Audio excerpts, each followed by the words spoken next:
Hello friends, welcome back to Nalini Mess. எல்லாரும் எப்படி இருக்கீங்க? இன்னைக்கு Nalini Mess ரெசிபீஸ்ல 2 varieties of dosa recipes தான் பார்க்க போறோம். ஹெல்த்தியான மார்னிங் பிரேக்ஃபாஸ்டும் கூட. வாங்க இப்போ என்னென்ன ரெசிபீஸ்னு பார்க்கலாம். ஒன்னு பாத்தீங்கன்னா மக்காச்சோள தோசையும் இன்னொன்னு வந்து மல்டிகிரெயின் தோசை. வாங்க இப்போ எப்படி செய்யறதுன்னு பார்க்கலாம். இந்த மல்டிகிரெயின் தோசை பாத்தீங்கன்னா நான் மல்டிகிரெயின் மாவு வீட்லயே அரைச்ச மாவு. அது வந்து நமக்கு வேணுங்கிற அளவுக்கு எடுத்துக்கலாம். நான் வந்து ஒரு 3 கரண்டி அளவுக்கு எடுத்துர்க்கேன். இப்போ எடுத்துட்டு இதில் கொஞ்சமாக சீரகம், உப்பு, கொத்தமல்லி தழை, கருவேப்பிலை, அப்புறம் ஒரு முழுசாக ஒரு கேரட் வந்து துருவி சேர்த்துருக்கேன். ஒரு பச்சை மிளகா, வெங்காயம் வந்து நல்லா பொடி பொடியாக கட் பண்ணி சேர்த்துருக்கேன். சேர்த்துட்டு வந்து தண்ணி நல்லா தாராளமாகவே ஊற்றிக்கலாம். ஊற்றிட்டு நல்லா மிக்ஸ் பண்ணி விடலாம்.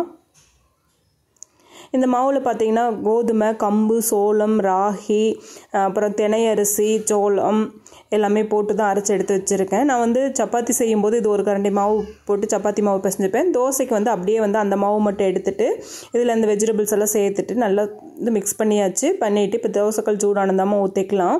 இது வந்து ரொம்ப லேசாக தேய்க்க முடியாது, கொஞ்சம் கெட்டியாக இருக்கிற மாதிரி தான் இருக்கும். தேய்ச்சி விட்டுட்டு லைட்டாக மேலே எண்ணெய் விட்டுட்டு மூடி வச்சிடலாம். ஒரு 2 மினிட்ஸ் வந்து நல்லா வேகட்டும். அடுப்பை வந்து மீடியம் ஹீட்லேயே வச்சுக்கலாம். ஏன்னா நம்ம வெஜிடபிள்ஸ் எல்லாம் போட்டிருக்கோம், ப்ளஸ் வந்து தோசையுமே வந்து கொஞ்சம் திக்காக இருக்குது அப்படிங்கிறதுனால மீடியம் ஹீட்லேயே வேக வச்சு எடுத்துக்கலாம். பாருங்கள், இப்போ ஒரு சைடு வந்து நல்லா வெந்து கலர் சேஞ்ச் ஆயிடுச்சு. இப்போ திருப்பி போட்டுக்கலாம்.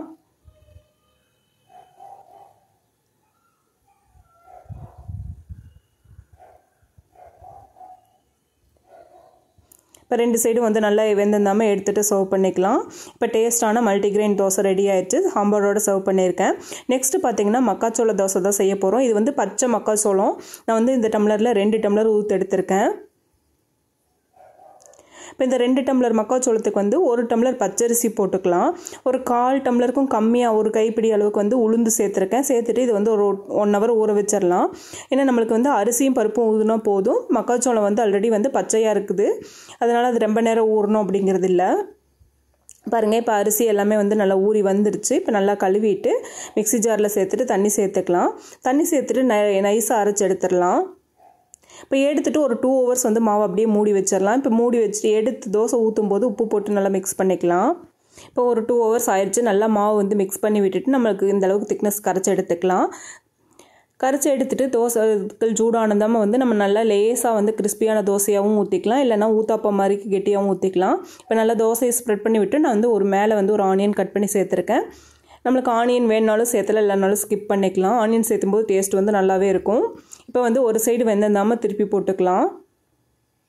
அடுப்பு சிம்லேயே வச்சு நல்லா வேக விடும்போது தோசை வந்து நல்லா கிறிஸ்பியாக சூப்பராக வரும்.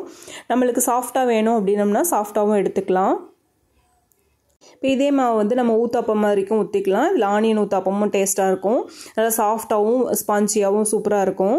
ட்ரை பண்ணி பாருங்கள். இதுக்கு வந்து தக்காளி சட்னி, தேங்காய் சட்னி எல்லாமே வந்து நல்ல காம்பினேஷனாக இருக்கும். நான் வந்து இன்றைக்கி தேங்காய் சட்னியும் சாம்பாரும் வச்சு சர்வ் பண்ணியிருக்கேன். ட்ரை பண்ணி பாருங்கள். ட்ரை பண்ணி பார்த்துட்டு கமெண்ட் பண்ணுங்கள். இந்த ரெசிபி உங்களுக்கு பிடிச்சிருந்தா லைக் பண்ணுங்கள், ஷேர் பண்ணுங்கள். ஃபஸ்ட் டைம் நம்ம சேனல் விசிட் பண்ணுறீங்கன்னா சப்ஸ்கிரைப் பண்ணி சப்போர்ட் பண்ணுங்கள்.